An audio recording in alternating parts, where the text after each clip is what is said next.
names are changed. So here is how it goes. This happened in 2011, so most of it is from my memory. I was renting a condo unit in a very nice neighborhood. The landlord, whom I will call John, was very nice. I didn't know his day job, just that he was in the finance domain. This unit was his investment home. I leased the condo for a year. From May 2010 to April 2011. John would come to collect rent on the 1st of every month. He preferred cash, and I had no issues paying him in cash. He never bothered me at any other time. Once I had a plumbing issue, I called him, and he promptly sent a plumber to fix it. Basically, our relationship was amicable. In January 2011, my company wanted me to move to another location, in a neighboring state. I am into IT and needed to guide a project team that was to start in March. I negotiated with my manager to move around the end of April after my current lease expired. I informed John that I will not renew the lease, and he was cool with it. In February, a mutual friend, I will call him Peter, came by my house and immediately fell in love with the neighborhood. He asked me if I knew of any condos that were available for rent. I told him I was planning to vacate by the end of April, and if he was interested, I could talk to my landlord for him. I also gave him John's number. That evening, I called up John and told him my friend is interested in renting the unit and can rent it from May 2011. I also gave him Peter's number to communicate directly. John thanked me, and that was that. Around the first week of March, my wife's cousin's marriage got finalized. The wedding date was the 7th of April. We are from India, and marriages are a big thing where all the family and relatives get together for several days. There was no way in hell that my wife would miss it. We decided that she would travel to India with my 4-year-old son. I would go to the new office location, and by the time they come back from India sometime in May, I would have everything set in the new place. We booked the flight tickets for my wife and son. Their flight was 4 or 5 days before the wedding.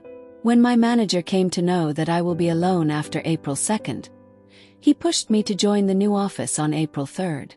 Those days, working remotely was not considered efficient. But I wanted a few days to pack as I was moving to another state. I booked a mover to come on April 11th.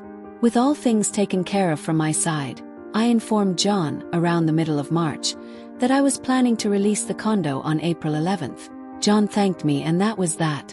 I called Peter and told him I would be leaving earlier in April. By then, John had discussed the rent with him, and they both had signed the lease agreement. Peter was to move in on the 1st of May 2011. Since I will be gone starting April 11th, Peter asked me if he could move in from April 15th instead. I did not have any objections. I asked him to inform John. Peter checked with John, and John agreed over the phone. Peter called back and updated me. I never thought of asking Peter for half the rent. I knew he would be paying rent for the whole month for his old apartment, and my apartment would be vacant anyway. On April 1st, John called and collected the rent in the evening. He asked me how things were going and if I needed any help. I thanked him and declined his help. I asked if he could come by in the evening after 6 p.m. of the 11th, for an inspection and to collect the keys.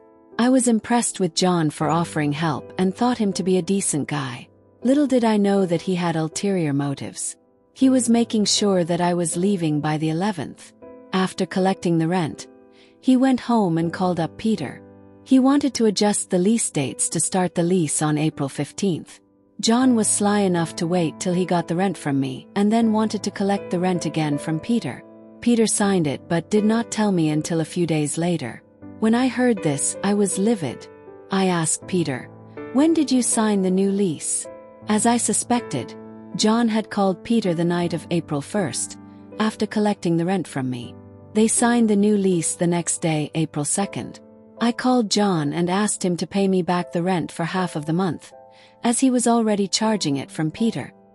He said, "No can do, you have signed the lease until the end of the month." I am paraphrasing here. I don't remember his exact words now. I was mad, but he had a point. And with so many things to take care of during the move, on top of the hectic work schedule at that time, I couldn't even think I had the time to take any action against him. Normally, I am not a vengeful guy, but I wanted John to pay, and not necessarily monetarily. I stewed over it for a day or two, and suddenly an idea came to my mind, and I thought of giving it a shot. I waited till the 10th, and on the evening of April 10th, I called John and told him that he need not come for the inspection the next evening as I changed my plans. I will be moving out on the 28th of April instead. John became quiet for a few seconds. Then he said, "But you were planning to move out tomorrow." He was stammering. I said, "Yes, but I have the lease until the end of the month, so I am planning to take it slow." It was a taste of the same bitter medicine that he gave me. Then I nicely said good night and disconnected the call. I don't know what was going on in John's mind, but he must have been pretty scared about the lease he had signed with Peter. As per the lease, Peter had a right to move in from April 15th, but I had already paid for the whole month, and I am within my rights to stay till the end of the month. If I didn't vacate, Peter could take him to court. The next morning, the day of the move, John called me on the dot at 7 a.m. He asked me if I would consider moving sooner if he paid me part of the rent. Said yes. The poor guy materialized in a minute. It turns out he was waiting outside in his car to meet me if I agreed. John handed me an envelope. I counted the money and was a little confused. There was $800 in it. My monthly rent at that time was $1,250, and I would have settled for $625 or less. This was early in the morning, and I was thinking of the movers and 100 other things that needed to be taken care of that day. I was not prepared to interact with John, and we did not even talk about money the previous night. I did not expect him to come over with the money, and that too so suddenly. I started feeling sorry for the poor guy and was thinking of returning him the extra $175, but he spoke too soon. He wanted to know, in a demanding voice, if I was going to vacate the condo that evening, as I had previously communicated. I realized he did not deserve my compassion. I wanted to spite him and tell him, "No, can do," but I did not escalate it and said, "Yes, come in the evening for inspection." The whole day was hectic, but the movers cleared up the house promptly. I had a few other things to take care of and a few things to donate. The evening comes, and John was there exactly at 6 p.m.